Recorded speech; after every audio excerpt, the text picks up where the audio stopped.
Hello, Andrew speaking. How may I help you? Hello, this is Kerry Higginbothan. I'm a lieutenant with the Longview Police Department. I was calling looking, I believe the name I was given was Michelle. Oh, Michelle's my wife, Oh, okay. but I'm the one that I just called you. saw where she had called the police department and was wanting to talk to a supervisor. Well, no, I called the police department from her phone. You might have the person might have wrote down her name because it's registered to her. Or maybe you have information like that. But yeah, Michelle never was involved in that call, and that'd be the only way you would know her name. Oh, okay. All right. Well, Oh, Michelle gave it to 911 the other night. Oh, so they associated it with the. Oh God, now what happened? She called the night before last. Yeah. The night before last is what this event started. I'm a data analyst. I'm a civilian auditor, and what I do is I study a various number of things. Being a data analyst, a lot of people send me data that needs to be cleaned. But my focus is checking on towing companies and private businesses that utilize tax dollars to do their jobs and basically various other things. One major problem we found here in Longview was we were parked at the Walmart on Estes Boulevard. The storm was coming in. There was a big storm. Apparently it didn't hit very hard, but the news was saying there was a major storm coming through from the Rockies that went south and was traveling northeast and was going to hit us when we were coming into Texas, headed to Arizona.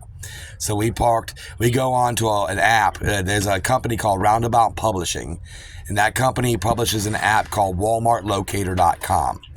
That app, they are actually commissioned by Walmart. So they work for the corporation of Walmart. They're contracted by Walmart to update where you can park, what Walmarts accept overnight parking, and various other things. They actually have 3 books they publish for Walmart too for the same purpose. So they have a cooperative agreement with Walmart corporate. On the Walmart Locator app, it shows that the Estes Boulevard Walmart has a green check mark and allows overnight parking. So we pulled to the Estes Walmart and parked around. So when the weather started getting bad, so it was around 10 o'clock, 11 o'clock, the store had closed. We did our shopping, store closed, and we said, okay, we'll pull out in the morning because the weather's starting to get bad. We don't want to be driving in this. So you're one of your officers by the name of Cage, E. Cage. He stopped by, and I want to give him commendations because one of the better officers that I've seen in my years of auditing, and we do a lot of research on officers, and his professionalism, at least in this instance, was overwhelmingly positive. that's good to hear. It is. So he told me about a company called Citywide Parking Enforcement. And I had not seen this sign, so he was pretty much, it's a novel situation for me when he was telling it to me. He says, well, they come through here and they boot these semis here. And he said, and I said, they boot them. He said, yeah, they put boots on them and then they charge them to take the boots off. I said, that's okay. So I take down the data, Citywide Parking Enforcement, no problem. I said, and I told him, I said, Texas, like any other law, any other state has legislation on how you do towing and booting. And so I took my time to research that particular legislation to find out how the signs, why didn't I notice this sign that existed? He walked me over to one of them that was on the interior of the parking lot. And I said, well, that's interior of the parking lot. That's not, that would comply with like 1 out of every 35 foot on if you had an adjoining parcel, but it doesn't comply with the statutes. So then I would go and I see the ones at the front of the entrance, and then I reviewed those, and I saw an assortment, a slew of inconsistencies with legislation. So we start with the phone number for the person who tows. First off, if you have your car towed in Walmart parking lot, do you call Cutter or do you call Citywide? So the first part of legislation is there's one contracted company. That way, the person who has a car towed sees the sign and calls the person who has their car. So that's inside the legislation itself. Another thing is the Cutter actually does have the contract with Walmart and has had that since 2022. And the owner of Cutter, I talked to him.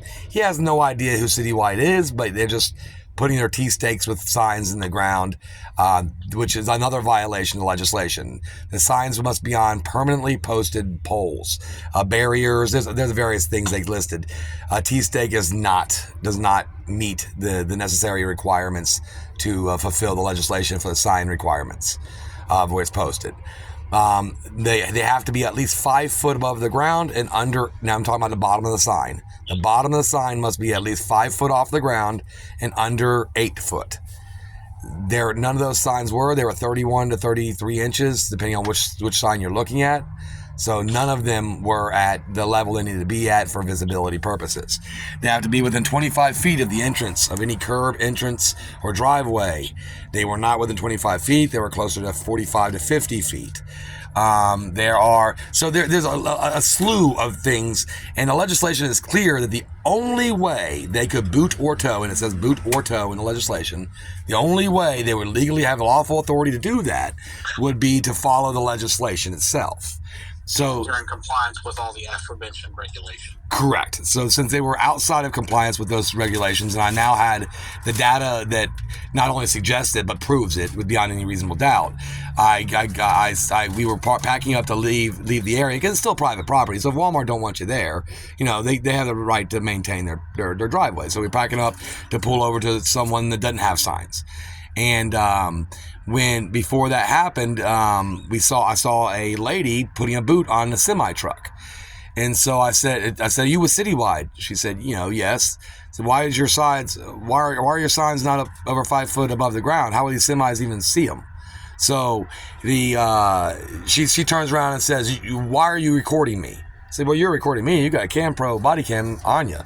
She says, "Well, you need to back away from me." I said, "Why would I do that? I'm just asking you questions about your business." And she said, "Well, I'm the wrong one to ask." And by this time, her partner by the name of Jessica, I thought it was Jennifer. When I talked to Cage and gave him the report, I thought it was Jennifer, but her name was Jessica.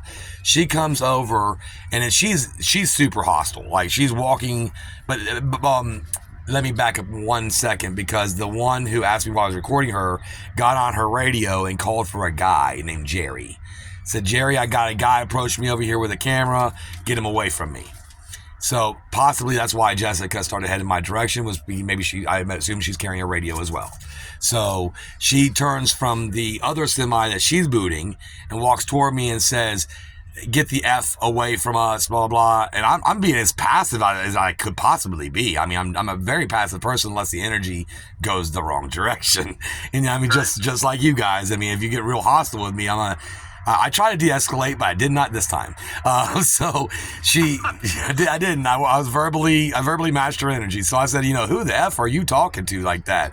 And then she starts to go to boot my truck, which is occupied by my autistic daughter, my 15-year-old son, my wife, my 2 dogs. Like, it's occupied. And I said, "My truck is occupied. You can't boot occupied vehicles. What is wrong with you?" So I walk and I block my wheel of my truck, and she runs her belly into me. And on camera, and after she runs her belly into me, she says, "Oh, you done messed up now." I said, "Well, technically you just assaulted me. You messed up, if anyone." She said, then she grabs my camera and tries to yank it out of my hand. I said, "That's assault. That's assault, ma'am. You cannot grab an extension of my body. You cannot." And obviously, you do what? That's when my wife called the police. That's where you got Michelle. Yeah. So she called. Good call on her part. Yes, it was a good call. I agree. He said good call if you didn't hear him, Michelle. Oh. But so yes, so she called the police, and during the time the police were dispatched before they got there, there was back and forth. Now, mind you, I'm not feeble. So I can defend myself, and I know that Texas and Washington are mutual combat states. So this guy Jerry walks over and he starts like intimidating, trying to be a bully. And I said, "Well, it's a mutual combat state. If you want to agree to a fight, we can fight right here, and the cops can referee it. I don't care. Like, you're picking a wrong fight with me if you think I'm just gonna let you boot my truck." So, and that's kind of how the conversation went. And he said, "Well, I'll just have you put in jail."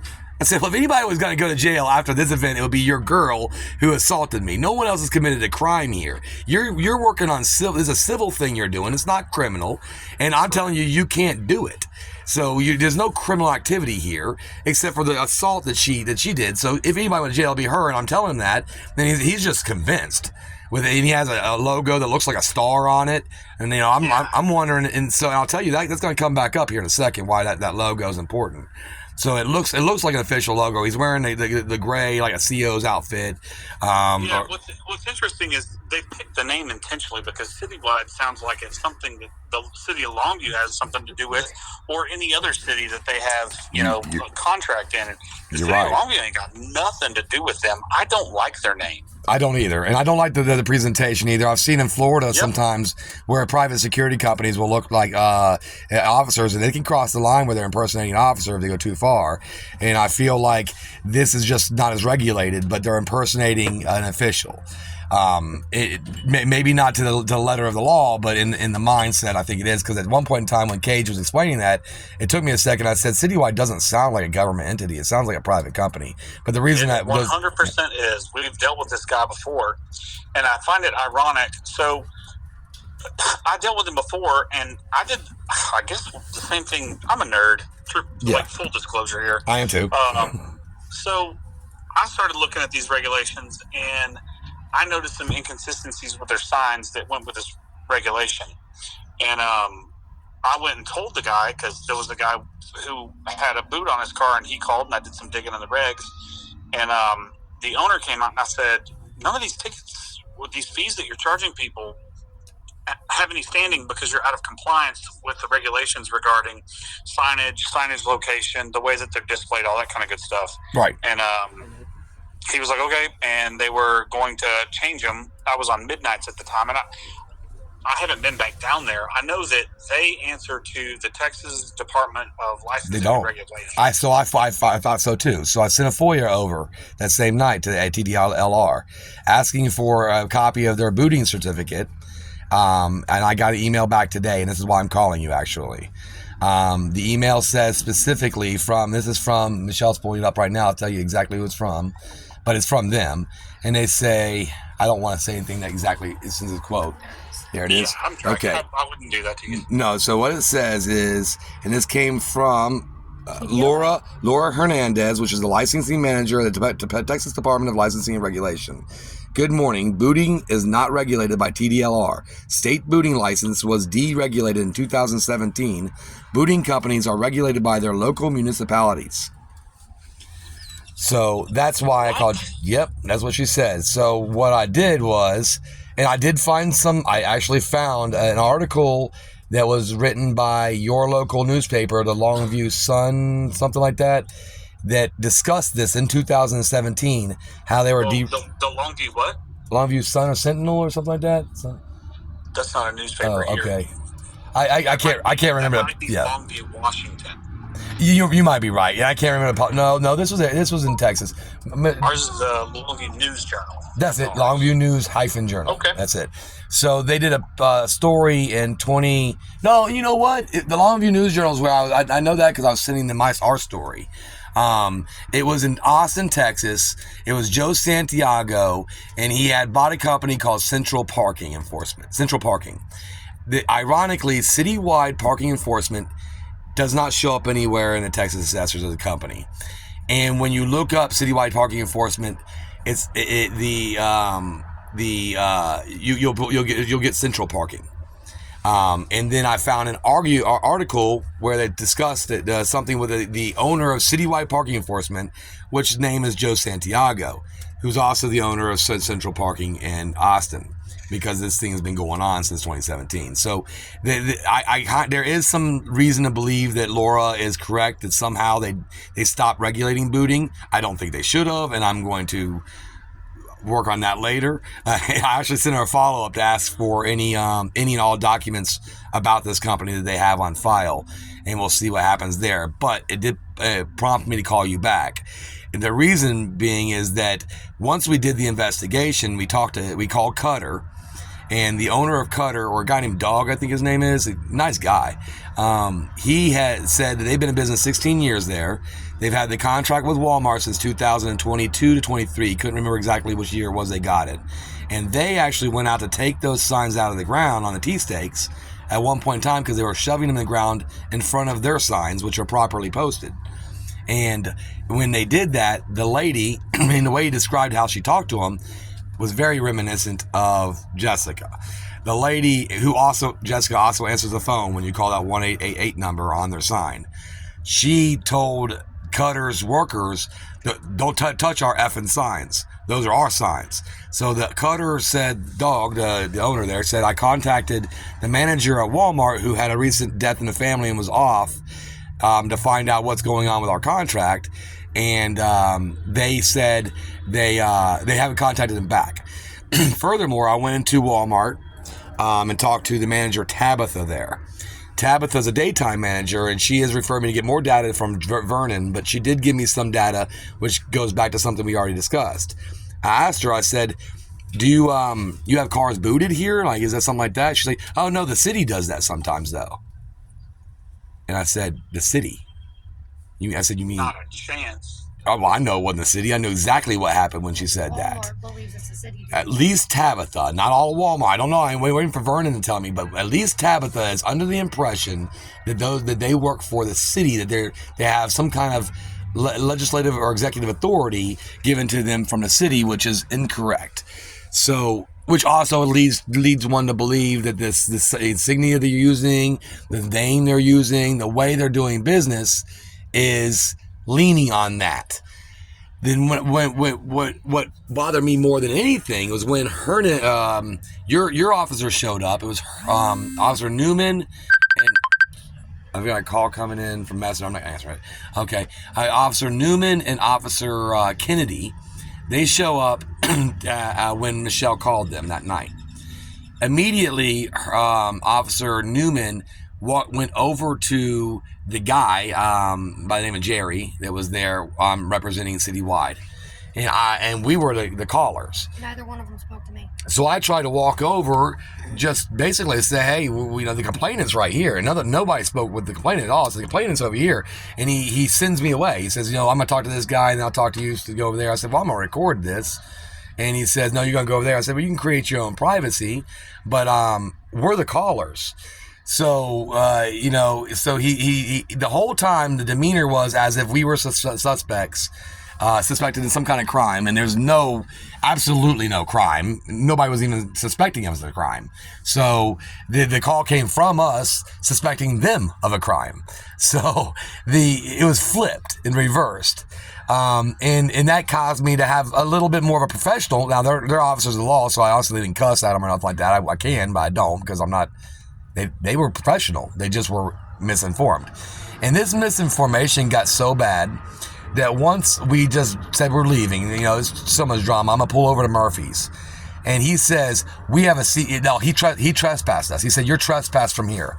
I said, well, Walmart has a trespass us. He said, well, we have a CT letter. I said, well, I know what a letter of authorization is, and that requires some criminal activity to be afoot. The Walmart wants to trespass people who commit crimes on their property. That's what that is. Not because you didn't, I don't know, like me or something. I'm not really sure why you would trespass me for calling you about this person committing crimes. But to honor that, I said, we're going to pull over to Murphy's. And he says, no, we have a trespass letter for the entire lot here. I said, well, I've never been on, that's a different parcel. And I haven't been on that parcel. You can't trespass me from a parcel I have never been on. That's prior restraint. And he said, well, I'm going to arrest you if you don't leave right now. So at that point in time, bye. I'm not. Now you told me you're going to arrest me and take away my freedom, and I haven't committed a crime simply to get me to follow your unlawful order to leave an area I've never been to, or not go to an area I've never been to. That's not even part of the parcel that I'm on, that you're using a letter of authorization to trespass me from. This is not how this works. But who do you talk to on Saturday night and then right before Easter? I can't call a supervisor. He was gonna lock me up right then. Very, very clear about it. And then they stood there as Newman and Kennedy basically oversaw them charge drop or boot fees to each one of the semis. They were occupying 4 semis. They were occupying their vehicles. So, and I explained to him all those legislative problems with their signs. They ignored all of that. I showed them I told them about the simple battery. They ignored that like it never happened. No, they went further than that.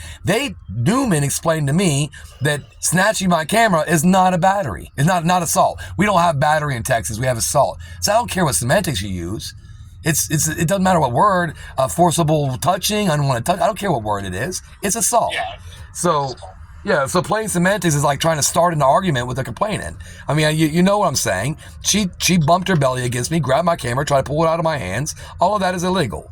And he literally ignored that and referred me to file a complaint with your office.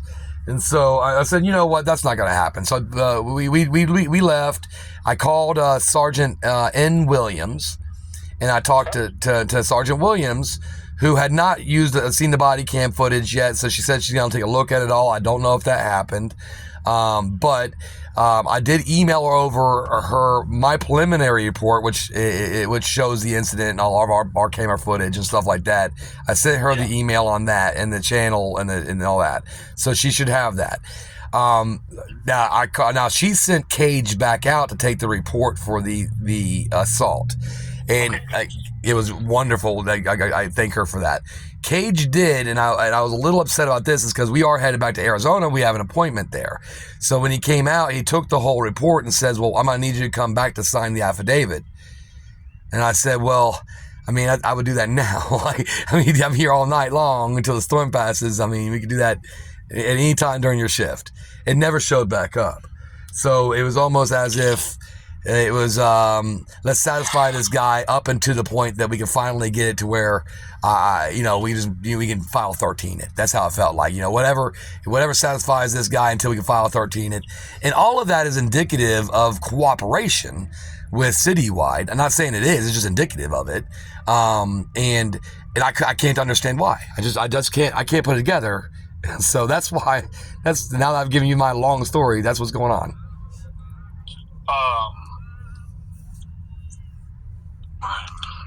I'm trying to get some information, sending a message to you. Mm-hmm. So that's super interesting and a little bit concerning and enlightening, I'm sure. It makes me wonder how we could have gotten a little confused. So Citywide doesn't absolutely not have anything to do with our city. Right. The one encounter I had with him, I disagree entirely with, like you said, booting a vehicle like that. I would rather have a driver who recognizes that he might be sleepy and I'm pulling over, rather than a driver who's sleepy and says, there's nowhere to pull over, I'm going to push on and, cause an accident. Injure, maim, or kill however many people. You know what I mean? Like, that's terrifying. Mm-hmm. I also have to weigh that against the fact that Walmart, as property owners, have individual, or at least to their extent corporate, property rights the same as you and I do. Sure. So it's kind of a delicate line. Other than I'll wait for. I don't think they have a contract with Citywide is what I'm trying to get at. They absolutely have a contract with Cutter. That was what I was getting at, is just before I called you, I read that and I was immediately taken back to, the one time that I dealt with them. And I was like, you know what? I'm just going to call Walmart and see if they have anything with them. And the lady I talked to, I didn't write her name down because I'm an idiot and I'm going to have to call her back now. It's okay. She straight up was like, yeah, we do. No, Cutter. And Cutter's They have a contract with Cutter. And that's my concern, is I didn't differentiate the fact that they have a towing company and they have a parking enforcement company. Did she confuse one with the other or the other with one? I would assume, now again, as an assumption, because Tabitha, you say she, the daytime manager is Tabitha. I'm assuming you talked to the same person I did. And yeah, again, I didn't write her name down because I wasn't thinking. Right. And I wish I had, which means I'm just going to call them back. Right. So it might have been. Or go down there and talk to them. But when I talked to her, she said that, she said they have a contract with Cutter, and Cutter verified that they do have a contract with Cutter. It would be, they said they call him. Cutter told me when they call me when they want a car pulled out of there, said the car's been sitting there for weeks or whatever, and I come and get it. And that's normally how that works. I mean, that's how typically it works. So that all made sense. And the Cutter signs are meeting legislation. legislation. Like everything looks right about Cutter, and she was very familiar with that particular company. When I asked about the booting, she said, no, we don't boot cars. The city does here and there.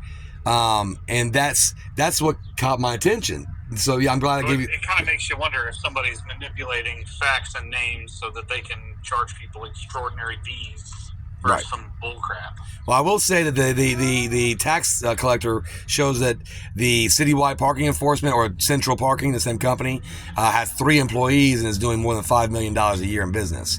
So I was trying to do the math on how you do that when there's a maximum of a $50 fee for removing the boot. And then I reviewed my video with my first video with Cage when he first stopped by, and Cage said they charged $500 to take the boot off. Yep, that's what he told me when I was out there. It's $500. So the legislation has a maximum of $50, and this was actually discussed and a great concern when they were trying to figure this out. At first, when they wrote the House bill, they didn't even have the legislation fully developed. So there's a lot of talk about it and how what's the maximum, make sure they can't put 3 or 4 boots on the same car and charge per boot, all the things that they discuss when they're writing legislation. So the maximum was $50. And like you said, we both were on the same advisement from Cage that it was $500. And yeah, it sounds to me like felonious activity that is just now being realized.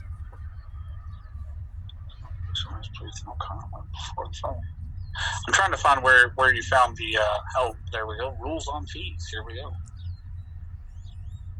Trying to see where I can see that, because I don't like people taking advantage of other people, or right. I just don't like cheaters is what it comes down to. They could charge $50 and then they could charge more if like a tow truck has it hooked up for transport. It's a little more than, I think it's like $150 or something like that, but it's $50 for the boot, or and it's written there. I'll wait till you read it. Yeah. So if it's been deregulated by TDLR, I've got to figure out where our authority is, because I had no idea it had been deregulated by TDLR. I mean, you're literally telling me new information that I feel like I should have known. You should have. I mean, you should have come across your desk for sure. It's like 2017. Well, they've only been doing this here in town maybe a year. No, not even that long. That's interesting, because it started. When I saw the sign, I was like, "Wait a minute! When the heck did we start doing this?" Right. Well, they were out of Austin. I think they're just trying to find smaller towns, and who's going to complain that the semi trucks are just going to give them the money, so the companies are just going to give them the money so they can keep going. I mean, and it's happening at night, and there's the way they have it is where you call the 1-888 number, it forwards over to her cell phone, and they just show up and take your money and take the boot off. The daytime workers, I don't believe, are even familiar with what's going on. Cage said that they're doing it to truckers and RVs. So people out of town. Specifically people who are traveling through town. Yeah, people who have out-of-town plates, which is a discriminatory enforcement anyway, on top of that, which, they're not regulated. So, it sounds like a mess that definitely needs to be cleaned up. And I think you're the handle on this for sure. I did not realize that it had spiraled to this degree. Well, I appreciate your concern, and I do have true confidence that you're going to look into it further and not just turn a blind eye. That's how I felt. Newman, and again, Newman and Kennedy are patrol officers, so I don't expect them to have even, I expect them to keep the peace for the most part and arrest people who are committing crimes. So I'm not really holding them to the higher level of learning all legislation and all dynamics. No, we're supposed to. Oh, okay. Well, then you could get on to them about that. That's your. I will. Newman doesn't work on my shift, but I know him, and we're gonna figure this one out. Yeah, let them know. I will make sure that sergeant reviews that video too, because if he acted inappropriately, then we need to handle that appropriately. I would appreciate that. The sergeant, Sergeant Williams? Correct. Oh yeah, she was on a phone call with me, and I didn't hear anything. Now again, I'm trained in this particular thing. She didn't do anything wrong. That I've noticed at least. She was concerned. But then again, I don't know what your SOPs are, entirely. So I would definitely implore you to review the whole encounter. There's 2 numbers I have. Do you have both numbers or just the report number? I have on my sheet here I'm looking at. Yeah. I have a couple of, it says associated calls that are linked from, it sounds like a disturbance, and then where it came back out for the assault report, and then a sergeant advice call where you talk to Sergeant Williams. Okay, that sounds like everything except for the original interaction I had with Cage, which I doubt they would have made a report. Well, the disturbance would have been the one. That's going to be the assault one. The initial. That was the second time. Cage came by first time on a direct patrol, basically. Came to give us a warning. Oh, okay. He was just doing a security check or something. Yeah, like a courtesy, just patrolling. Yeah, exactly. So that first one would not have a number associated with it. But yeah, so it sounds like you do have all the data you need. You've got my phone number, and I know you're a busy man. And before we could be on the same page, you got some things to look up. So I just, if you keep. And so here's what I'm going to tell you. First of all, I appreciate the fact that you would have confidence in us, but you deserve a follow up after this. Thank you. I think that you're kind of entitled to a follow-up. We should follow up with you. What I want to do is, if you're okay with it, first name is fine, or if you just want to tell me your name is, make it up. Yeah, my name's Andrew. I do have a pseudonym as an auditor. I have a pseudonym. My first name is actually Andrew, and I use that. Okay. And my last name that I use for my pseudonym is Wilson. I'm just okay. Yeah. And I will use that as an auditor because. Good to reach you back at? Yeah, the 928 number 240-1089 is perfect. I'll give you a couple emails too, so you can email me if you needed. You can call. Let me write this down real quick. Oh, go ahead. 889. Okay, you can tell me that email. Sure, it's audit AUDIT archives ARCHIV as in Victor, E as in Edward, S as in Sam. Web, WEB, at gmail.com. Okay. And what I'm going to do is we have our traffic section, and they're very familiar with regulations and stuff as it relates to TDLR. I want to talk to them because if the towing stuff was once regulated by TDLR, then it's highly likely that guy, because he's been here for like 20-something years, he's forgotten more than I'll ever know. Right. I want to touch base with him and go over some of this stuff, because if it has been deregulated from the state and into the municipalities, I'm not even sure that our municipality has any regulation on that, which means that I guess at this point they could do what they want. Yeah. And none of this sounds like they should be able to do any of this crap, because it sounds like, commercial extortion to a degree. I agree. I mean, it sounds to me, it almost sounds like, commercial extortion. Yeah. That's a great way. Yeah. I don't, like I said, I don't like that. That sounds, it sounds dirty, but then again, we have to balance that with individual property rights. So sure. If Walmart wants right by everybody. Yeah, if Walmart wants their property to be maintained, well, here's why I started out with telling you about that Roundabout Publications. So Roundabout Publications, WalmartLocator.com is the go-to if you want to find which Walmarts, because some Walmarts allow you to stay overnight, some don't. So they work cooperatively with Roundabout Publications, who's running that website. It's giving you a check mark and saying overnight parking is permitted. There's implied access. Now, I did see signs that said no RV or semi-truck parking at the front of the entrance. Well, once I went back. And a cutter sign. At a cutter sign. No, though, there was ones that had no language whatsoever. And a cutter sign. So Walmart orders from their corporate. In the laws in Texas, you have to have certain iconography with a tow truck, towing the car. Walmart signs have all that. They do not have a name of the company at the bottom of them, simply because Walmart's not towing you. So that underneath that sign is the cutter sign. So all of that leads me to believe they have a solid contract in place with Cutter. And again, I guess I'm being redundant by re-explaining. I think you're going to find out. We'll find out once you investigate it. I think you're going to find out there's a lot more nefariousness going on here than just not. It's not an accident. I think that you're going to find out that there's some real thought put into this. Yeah, and I really like this line where it says they have to maintain receipts at the place of business, and a peace officer has the right, on request, to inspect and copy the records to determine compliance with the requirements of this section. Yep. That's so. Yeah, that puts it on you guys. So, I'll let you read some more. I'd love to sit there with you, but I'm over here, and just give me a call if you need anything from me. You've got my contact information. I've got yours. Again, you're a lieutenant. Which one? Oh, brace yourself. Uh-huh. So there's two of us. There's a sergeant and a lieutenant, and the last name is Higginbothan. Okay. It's a long H when I can spell it for if you'd like. Yeah, just so I can make sure I get it right next time. Yeah, for sure.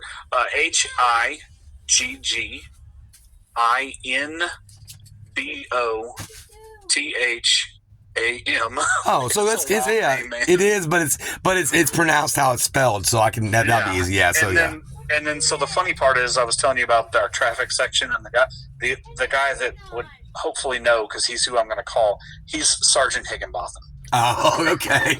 Now are you related, or you just happen to just know each other? Yeah, we just got the same name. We don't know if we are related. We don't know where. Okay, could be down the line. I do want to tell you this. I am going out of town tomorrow afternoon for a training, and I won't be back until Sunday night. That said, I'm going to see if I can get with one of my other counterparts and work on this that way, because I want to get you an answer sooner rather than later. And now I understand what you mean by the sergeant. Why was that complaint never taken and getting signed, but the affidavit never get signed? Why did nobody bring it back to me to sign it? Now I get where you were getting at with that. Yeah, I have no idea. I want to find out from the sergeant. They should have brought that with. First of all, they should have had the complaints on their person, right? For the stuff that we deal with, Class C theft, Class C assault, which is what you're explaining. They should have had those on them. I don't know why they didn't, and that's a problem. Right. Yeah. So it sounds like you have a load. If he didn't have them on him, the worst case scenario is he should have ran back to the police department and brought it to you so you can sign. I agree. That one annoys me a little bit. I agree. And that's a us problem, certainly not a you problem. Well, if you need anything from me, now once I drop our command center off at the RV, off at our ranch in Arizona, if you need me to swing out, I'll jump in my Jeep and I'll drive out. I drive long distances anyway. I'm an OTR driver for a church, so I'm doing a lot of distance driving, and so it's no big deal. I would rather do things through fax and email as much as possible while we're in Arizona. But if it's something and something necessary, just let me know. But yeah, I'll let you catch up on everything you need, all the follow-up inquiries you need to make, and give me a call if you need anything. I really appreciate you. Yes, sir, and I will be touching base back with you. If you can give me until probably next week, sure, that'll be the latest. Absolutely. Thank you so much, Lieutenant. Heck yeah, and thanks for calling me. Oh, no problem. I like to have a better society for all of us. Thank you so much. That's kind of where I'm at too, buddy. Thank you so much. God bless you, and you have a great day now. Bye, sir. Bye.